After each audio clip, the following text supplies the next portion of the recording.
Everyone, if you can hear me, let me see a thumbs up somewhere, please. All right, thank you, Brandon. Thanks, Matt.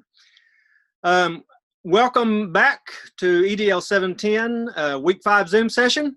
As you know, I'm Nelson Coulter, and I have the great good fortune to try to lead our learning community together. You can tell the backdrop is somewhat different than what you're accustomed to seeing from me. That's because I got a new hair. No, not really.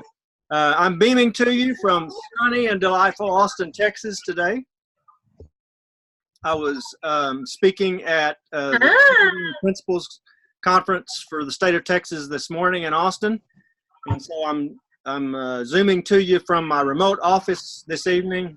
Well, actually, it's my RV. It's a little bit different look for you, but I trust that you can hear me okay. And if you can't, let me know. Someone said, raise your mic. Oh, Ray, your mic is on. Okay.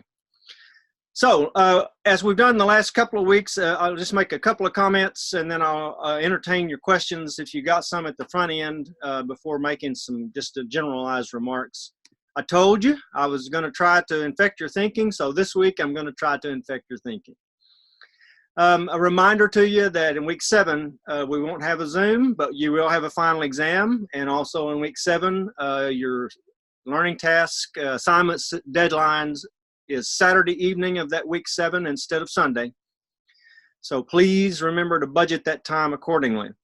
A point I failed to make last week, and I intended to, is that in a flat world, and that's the one we're living in, what sets you and me and our schools apart is the quality of the service that we provide. We talked a great deal at length about the users, the end users on our service, our product, forcing changes and adaptations on our side of it. But the content, and as you saw from the video of Dan Brown's open letter to school administrators this week, and then also Seth Godin's assertions in the learning test number 2. Those guys make a pretty compelling case that the world is shifting out from under us. I do not think it will make us completely obsolete, but what I do believe is it will force us to be adaptive. But at the end of the day, the content is free. As Dan Brown said, the information is increasingly moving toward value of 0. So you and I have to make sure that we are at the front of the line when it comes to providing service. Someone has their mic on. If you don't mind, mute that, please. Let me pause right here, and I want to give you opportunity to ask questions if you have them. Brandon asked about the AG courses in that career technology section. I'll have to look back in that specifically. If it's just AG, if it's ag courses, it would be agriculture related courses, which at least in Texas, we have a ton of those. If it's not it, I'll take a look at that content specifically, and I'll get back to you, Brandon, to make sure I'm not misleading you, but I suspect that that's what it is. A through G, Brandon, okay, A through G. I'll take a look at it and see, and I'll clarify that for you. Cody, has it been hard for you all to find content for this learning task? Cody, which learning task are you talking about, sir?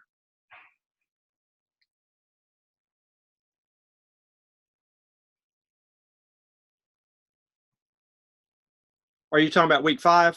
Okay, gotcha. The way I'm gonna offer an answer to that question. All of week 5 really is about the structural supports. It's sort of like the organizational management stuff that you and I engage in as school leaders. We've been talking a lot about instructional design, the role of the learner, the role of the teacher, the nature of the learning task, and all the stuff is about teaching and learning. But week 5, I'm trying to move your focus as school leaders to the management side of what we do. What are the processes and systems that we put in place that aid and abet the learning process. And that has to do, as you can see, with the way a school calendar is constructed, with the way you build a master schedule. And by the way, that content on the master schedule that comes out of California is the best comprehensive piece that I have ever found that gives you a reasonably good description of how that process should unfold in the timelines. But that's a huge piece for you and me as school leaders, because we really don't have the opportunity to play with much money. What we have, one of the few things we have some control of is the way we build the master schedule, and we send some very profound messages to the students, the teachers, and the community that we're serving about the way we craft a master schedule.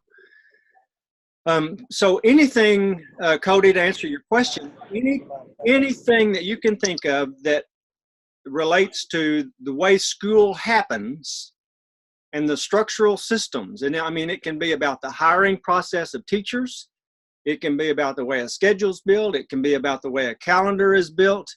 It can be when you take a look at that Roscoe P20 model stuff, the way they have basically reconfigured the way they do school from pre-K through 12. Their elementary pre-K stuff is all in the Montessori model. And then when those students reach high school, it's all in the early high school model. So those are structural design issues that they have very consciously deployed that were in alignment with their vision for the futures of their children. So as you're looking for content, really you have sort of an open book, but think of it in terms of what are the nuts and bolts things that can be done or are done. Even if you want to look up and see if you can find someone's writing or a video on how to review a student handbook, because that has very interesting and meaningful implications for the way the teaching and learning process unfolds during the school day. It's very much about the management of the school stuff. Let me see, Ray, how would you break old habits and allow students to choose what they want to learn and how they want to learn it? If this is where education is going, releasing the control is difficult for me, as it is for most teachers and administrators and parents. Student-centered seems hard with 198 students. No question about it. No question about it. And I'll give you a case in point, Ray. On Learning Task 5 every week, I give you all the latitude to go hunt some content that you think is relevant to your interest, but somewhat aligned to the theme of the week. And so there's almost 80 of you. There's no way I can read every document that you find, or watch every video that you examine, or listen to every podcast. I mean, not in the window of time that I have. So, I mean, I'm not even going to pretend that I'm going to read all that stuff, but you are the ones that are serving as the filters. You're looking for the content. You're very smart people. You're assessing the quality of the content. You're telling us basically what's there of some value. You're identifying a nice hook, that quotation that I ask you to provide. And then you're telling the rest of us, hey, this is either really, really good stuff, or maybe not, or forget it, go on, don't waste your time. And so we're functioning basically as a learning community in that process. So back to your question, Ray, it is absolutely more difficult to try to release the control, and not only the control of the students, but the control of what they're learning. I would argue with you, I would argue not with you, but I would argue that our traditional approach of us defining what's important enough to learn down to objective little details, and then measuring you on that, and then ascribing to you some level of intelligence is just absurd. every one of you are learning at a different rate. All you have to do is look at your learning task submissions. And in the constructivist model, construct, all of you started at a different place. I mean, some of you are almost as old as I am. You got a lot of maturity on you, and a lot of life experiences that inform your work as professional educators. Some of you are just now coming out of the gate, and you haven't even been out of graduate school but a couple of years. And so you're not wearing nearly enough of the scars that come along with teaching for 10 or 12 or 15 years. Yet, you will. But my point is this, where every one of us are coming at a different place. So it would be totally absurd, or not absurd, meaningless. It would be totally meaningless for me to take a piece of the content that I've asked you to examine and then say to you, these are the things that I think is important, the most important piece, and I want you to remember that or regurgitate it back to me. What I want you to do is engage with that content in a very deep and critical manner and provide some thoughtful analysis that would be fairly explanatory to somebody that has not engaged in that content before. So the answer to your question is this: it's very difficult, and we've had this conversation last week or week before. Several of you, I think, when you talked about not trying to eat the whole elephant in one bite. You know, find the places with your students, your student enrollment or your grade level or your building. Find those places where you can stick your toe in the water. In what places can you give students a little more latitude? In what places can you allow them to have a little more variety and choice in the interest of helping them pursue something that's of interest and relevance and meaningful to them? I want to make a comment about that relevance thing. Bill Daggett, who you all have been introduced to, made a ton of money off of rigor, relevance, and relationships. He didn't invent those concepts, but he basically put them in that package and has created a cottage industry out of it. As many of you have rightfully identified, I for years have felt strongly that those words are out of order, that really relationship is where it should start, and then the rigor and the relevance. But I read somewhere several years ago when someone a writer made the point that the relevance is really not even that important to the students until it's student perceived relevance.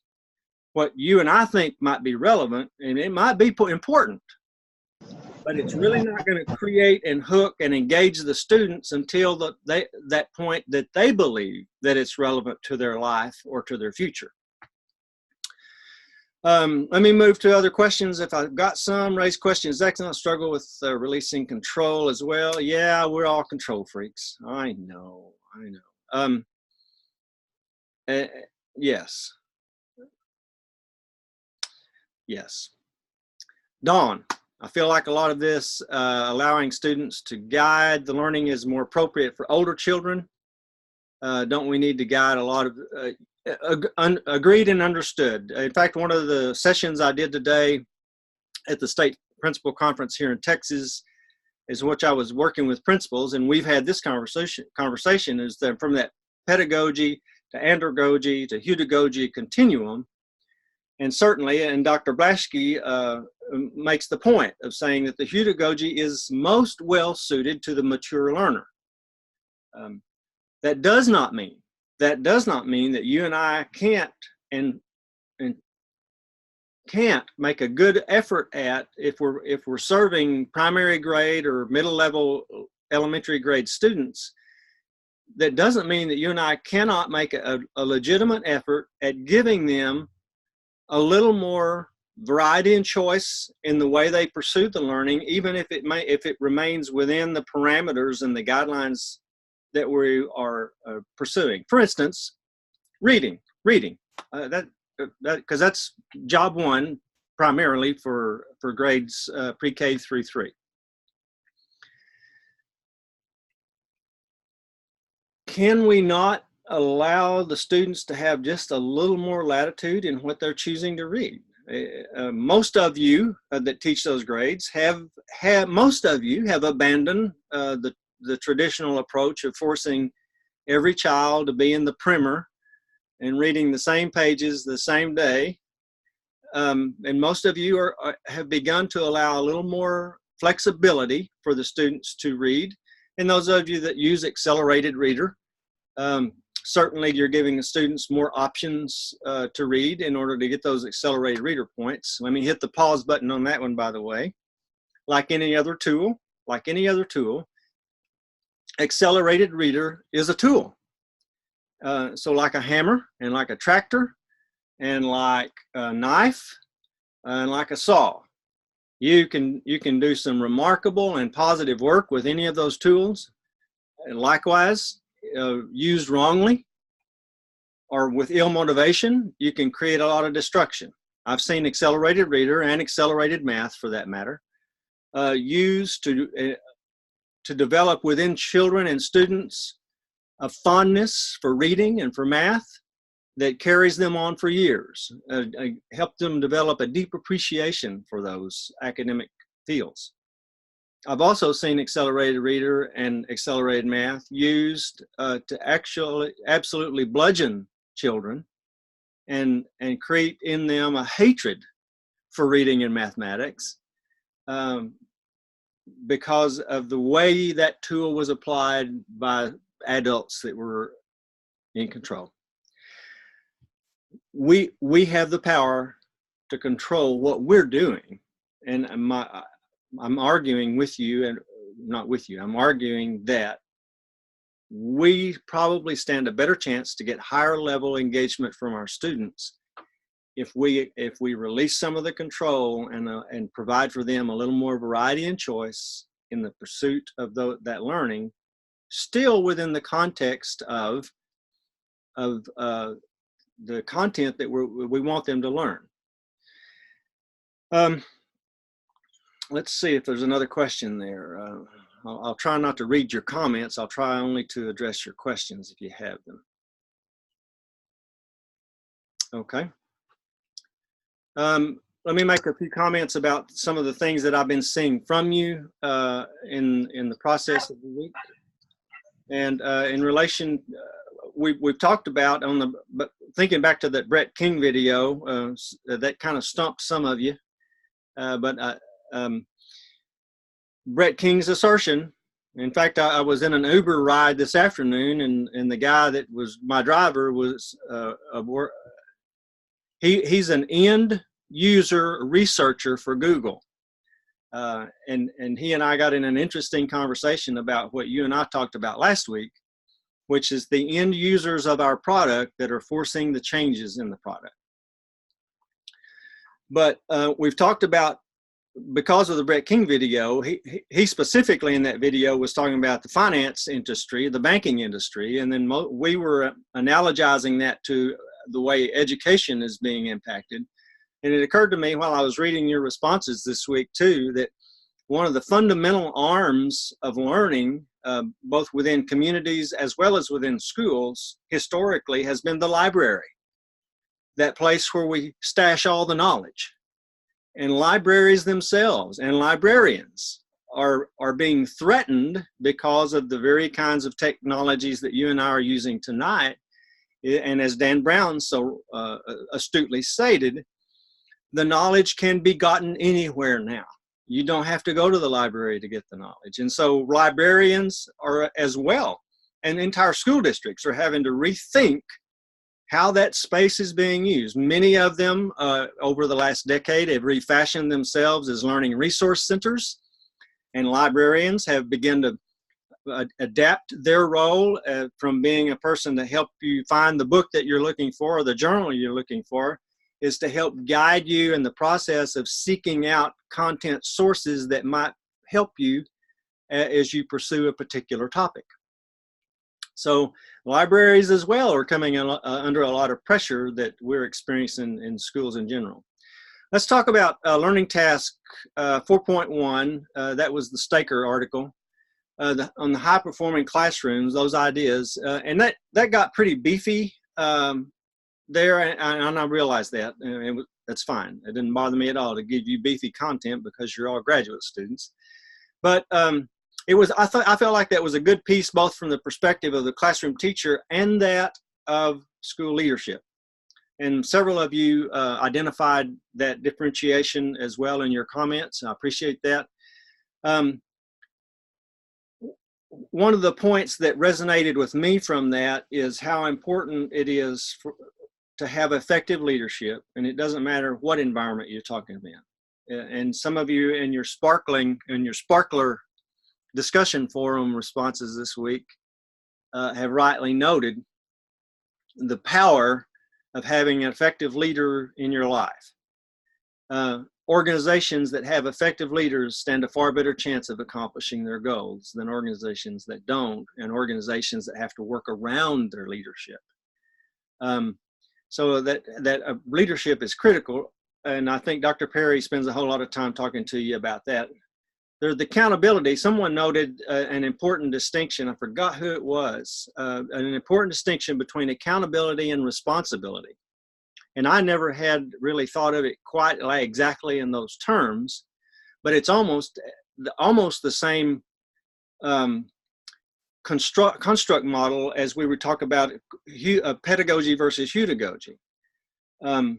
Accountability is a very other-driven kind of construct, whereas responsibility is a very intrinsic kind of construct. And while both of them at the end of the day mean you do what you're expected to do and what you need to do, one is a very push type model and the other one is a very pull type model. And I've never really thought about it quite in those terms.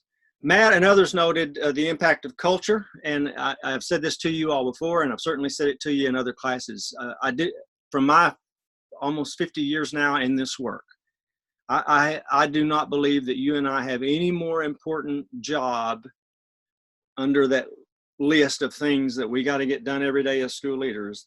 To me, the most important piece is to try to have a positive impact on the culture of the organization, because that's our best chance to have long-lasting impact on the organization. Most of us will not be in any particular school more than a few years. And if we try to do it all on our own talent and all by brute force or force of personality, we can get some stuff done typically, but it won't last once we're gone.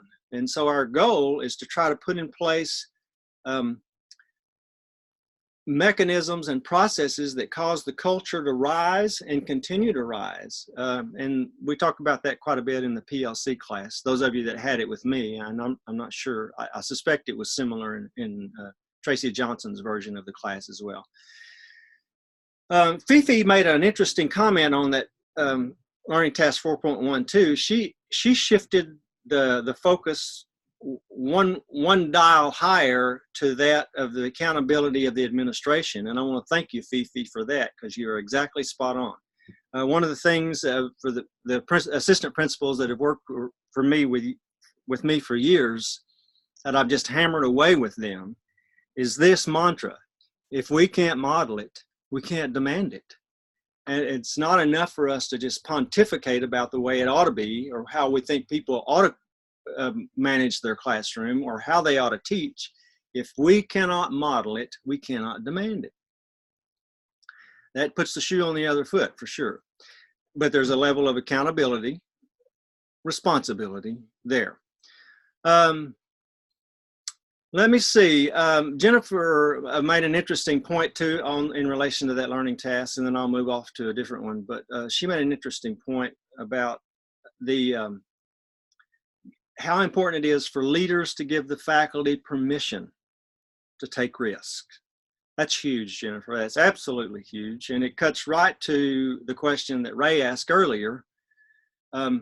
It's one thing to have some teachers that want to make some adaptive changes, but it cannot happen with any degree of efficacy or fidelity unless the leadership in the building gives you permission to go there.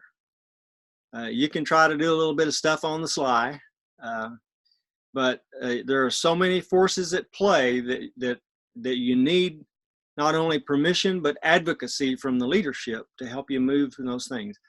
I'm thankful that many of you have noted that some of the content that you've been exposed to in this term, you're already sharing with your leadership teams or your grade level teams or with the administrators on your campus. And that's one of the reasons I ask you to envision how you might use some of that stuff as professional development material, because that's a way to get some conversations started about how you and I can make school better, make education more meaningful for our children, and make for better futures for them as time goes by. Let me move to the Black Box Studio. I told you, I mentioned Darren last week to you, and I told you that you were going to get to see some of that content, the way he structures that class. Somebody noted, and I forgot who it was, somebody specifically that was looking at those student videos, those testimonials, mentioned the young man that was so fired up about making his own album and using the Rock Band format. You probably figured this out, but may not, but that young man was solidly on the autism spectrum. A wonderful kid, just an absolutely wonderful kid, smart as they come, but deals with some real issues when it comes to engaging other people and the social clues that go with that stuff. As it turns out, he ended up being the salutatorian of his class and gave one of the most remarkable salutatory addresses I think I've ever sat through. And boy, have I sat through a bunch of those. Another piece I'd like for you to think about in that Black Box Studio deployment that Mr. Wilson used, because at the end of each semester, sometime in early December and then usually sometime the first part of May, Darren would have basically an open house for his Black Box Studio for his students to demonstrate for their parents and the community what it was they had been working on for that whole term, and the product and the motivations for the product, and the students got to speak about their spark. It was really a great thing, but think about this from the eyes of, and some of you have children those ages, some of you made comments about it. As a parent, would you not love for a child to be in a class like that?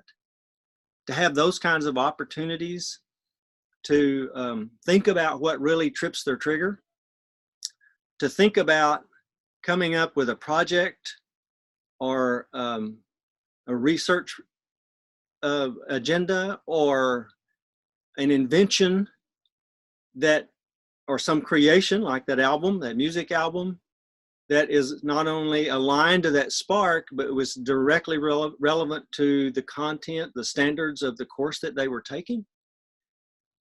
Holy cow, it would just be wonderful. From a parent's perspective, I think, to have a child that was exposed to that. And I can tell you right now, I had some grandchildren in Darren Wilson's classes, and it was just absolutely marvelous. They love him. They absolutely love him. Let's move to Learning Task 4.3, the Eichholz 15 Actionable Strategies thing. The Genius Hour was a pretty cool deal. And that's something that you probably know this.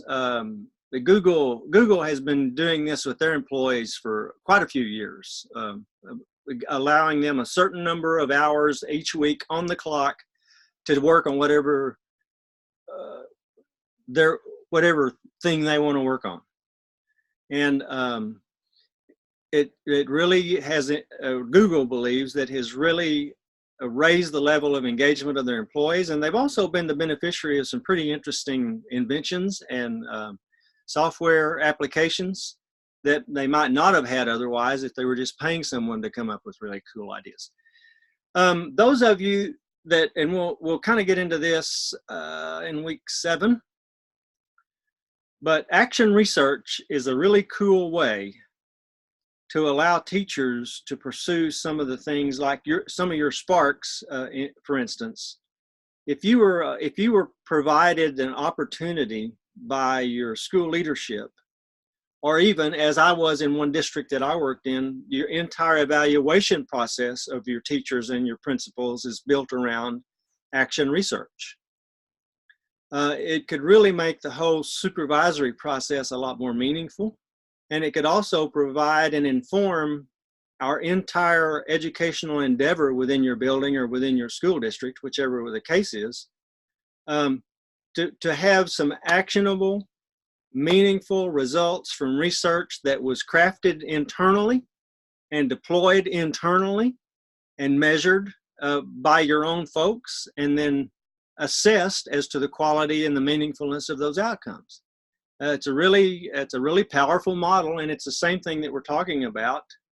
Back to Ray's question, it boils down to it is the leadership of the school, and when I say that, I'm talking about the school board and the central office, the superintendent level folks.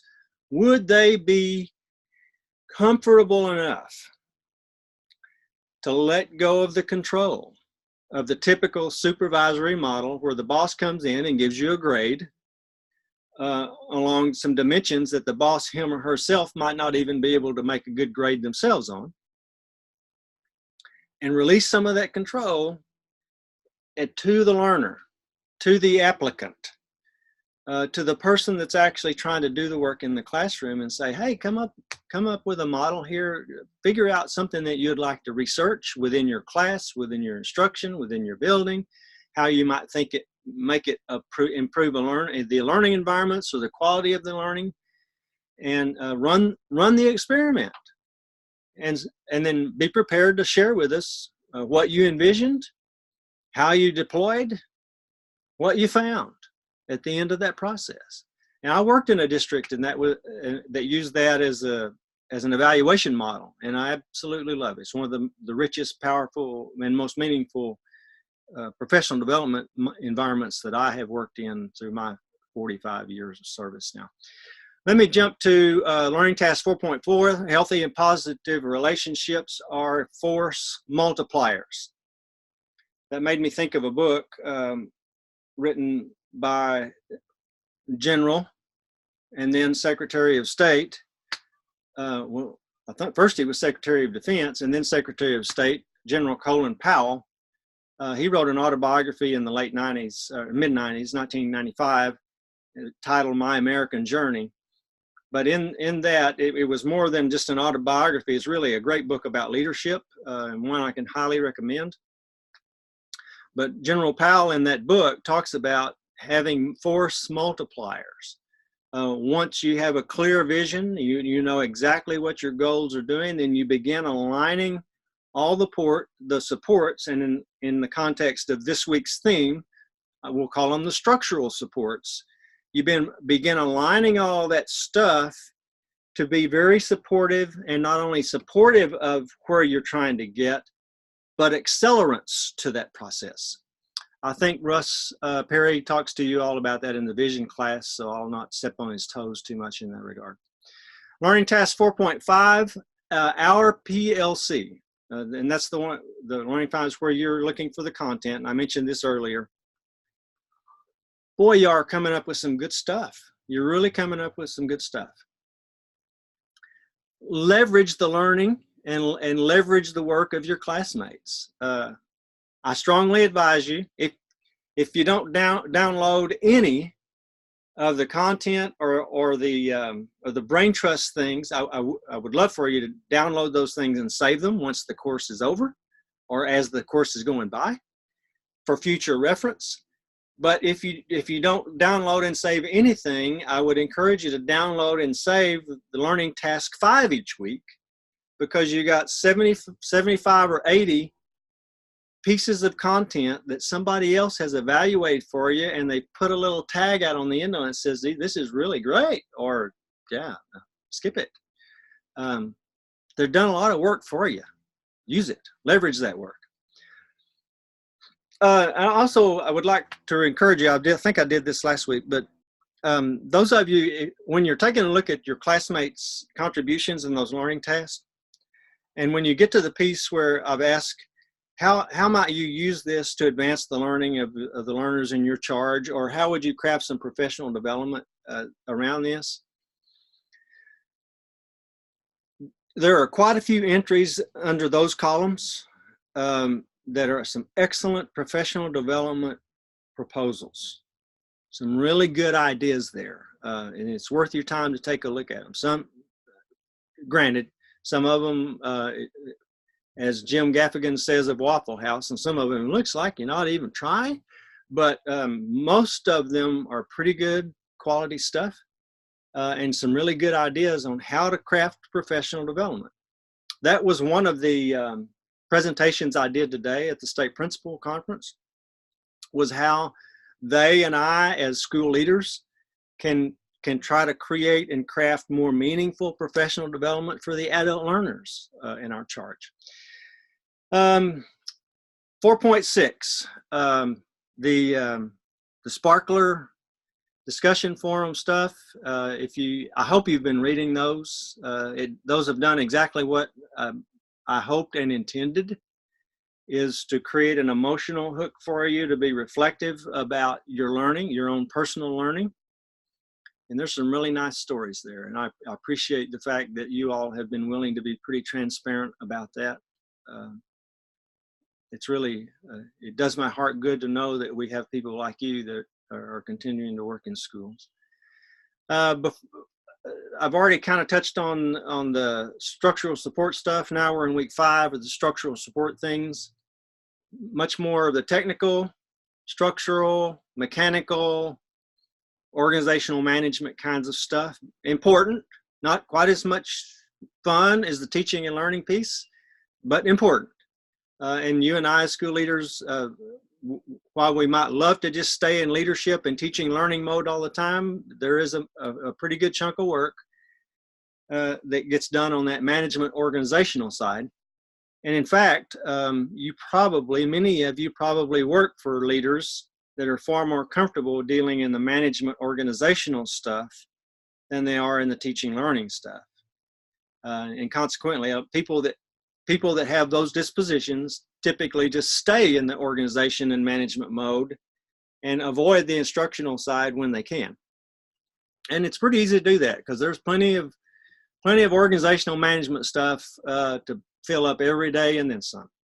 It takes a really focused and dedicated mind and heart to pull yourself away from that stuff and keep as much attention and time and effort as possible on the instructional side of our work. It's tough to do.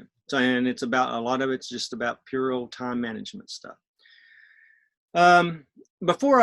Now I'm going to go ahead and give you the book recommendations, and then I'll take questions from you. I already mentioned General Colin Powell's book. That was a great autobiography.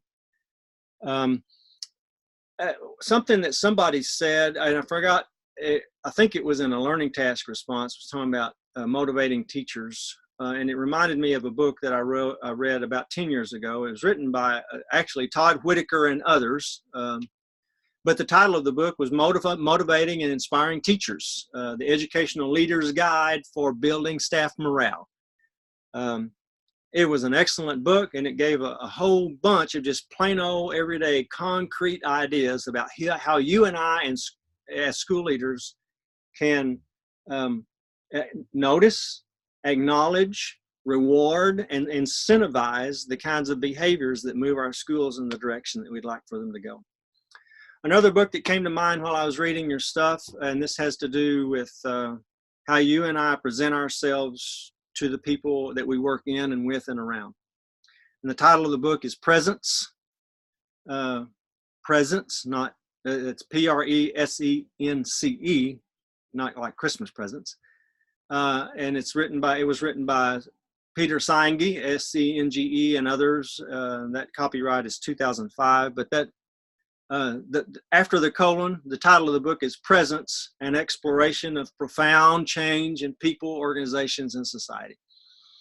Really a good book about how you and I can improve our impact with the people that we're trying to influence by some very deliberate moves with the way we choose to engage, the way we choose to communicate. With the people that we work in and around. It's really a good book. And the last book that I thought of while I was reading your stuff, and this cuts to the whole concept of can we change the way we do school from a school leadership people perspective? How do we get that big ship to turn? And it reminded me of a book by Daniel Pink. In fact, somebody watched a Daniel Pink TED Talk on your content quest this week. I'm a Daniel Pink fan, but he wrote a book in 2012 titled "To Sell is Human: The Surprising Truth About Moving Others." Really a good book about how you and I are in the business of sales. And he cites education and the health industry specifically as being industries, if that's what you want to call them, professions that don't normally think of themselves as salespeople, but we are. And we are selling a product every day. And it's really a good book that he wrote along those lines. Let me jump back over to the chat box and see if you got questions that I've been rattling here. You know, I just feel so bad for y'all that y'all have to sit there and look at me jabber. At least you don't have to drive home after this, right? And some of you may have a nice cup of coffee or glass of wine sitting right outside the screen. Let's see. Well, I'm looking for questions. Up there, I see a question mark from Fifi. How do you deal with an unsupportive administration? Well, that's a great question, Fifi. And many of you, I suspect, at least half of you have unsupportive administrations.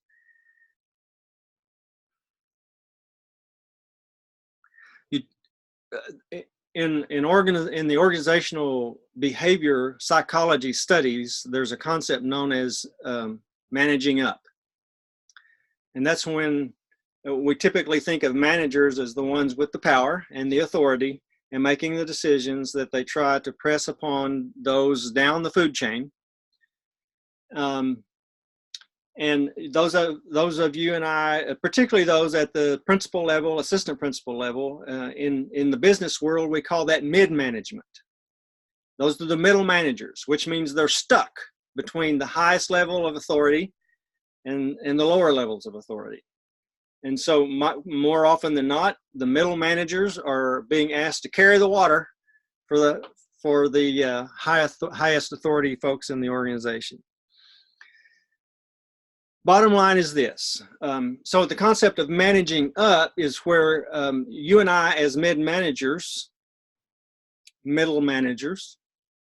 not only are we responsible for trying to craft and carry out and get buy-in for a vision from those people that we would think of as subordinates, or the people that we work with at the local unit level, at the campus level. At the same time, we're trying to absorb, assimilate information and directives from the people that are our supervisors, and they have their own ideas about vision and goals and timelines and deployment strategies.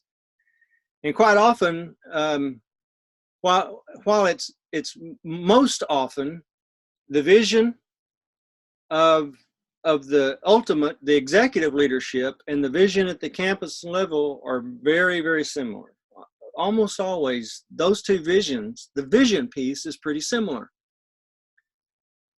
Almost always, the deployment strategies and timelines from those two perspectives are vastly different about how fast can you make it happen and how cheaply can you make it happen, how efficiently can you make it happen. The perspective of the executive folks and the folks that are on the front lines of the work usually is two different. I don't know if y'all can see this from my camera or not. So who's stuck in the middle?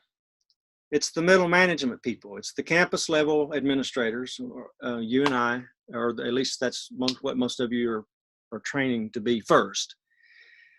So it's kind of a conundrum. But to cut more specifically to the question is this. We try to manage up and we try to manage down. We try to manage perceptions. We try to manage all the structural pieces. We try to, if we can, integrate the vision from both perspectives so that it's something that's coherent and meaningful and makes good sense to everyone within the organization. If and when, now I'm going to answer the question after I've done all this rattling, if and when at the end of the day, you don't have an administration that's willing to be supportive of you or even entertain the possibility of shifting their thinking or their behaviors so that it's supportive of you, life is too short. Life is too short for that. And you're never going to accomplish what you want to accomplish for your students or for yourself working in an environment like that. Now, you can stay there and you can keep beating your head against the wall. I know this is probably not what you want to hear. You probably thought I had a nice silver bullet to fix that problem. But I have quit 2 or 3 jobs in my life that most people would kill to have. But it was for that very reason. I did not feel like I did not feel like I could go in the direction that my bosses wanted me to go, or at a speed that I was comfortable with, or on the flip side, I came to the conclusion that I had a vision that my bosses or boss was not willing to accept, and I could never get those his and mine or hers and mine reconciled. So I'm going to say something to all of you right now, and it's the truth. Every job I've taken since I became a teacher at the age of 22, every job, even up through my superintendent jobs, when I was hired, I told the bosses, when they said, we want you to come to work, I told them, and I even told the school boards that hired me as a superintendent, that I was grateful for the job, but I wanted them to know this. If or when I ever was not getting the job done to their expectation, let me know, and I'll move on. Because I'm gonna do my dead level best to do it right and do it well. But if it's ever not meeting your expectation, you let me know, and I'll go on. I'll quietly move on. I'm not going to get lawyers. I'm not going to fight you. I'm not going to try to polarize the people around us and turn it into a big organizational mess. If I can't meet your expectations, just let me know, because I can find another job. There's no doubt in my mind. And you're the same way. I know some of you probably feel like you might be stuck in a job, but you're not. You're not. But life is too short to work in an environment where either first you're unhappy, or two, you can't be successful, or there's really not a reasonable prospect of being successful. And when you have bosses that either won't be or cannot be supportive of you, polish up that resume, get on down the road, make yourself happy, and you'll probably, in most cases, you'll end up with a better job. In most cases, you'll end up making more money. That's sort of the way it goes too. Let me move to another question.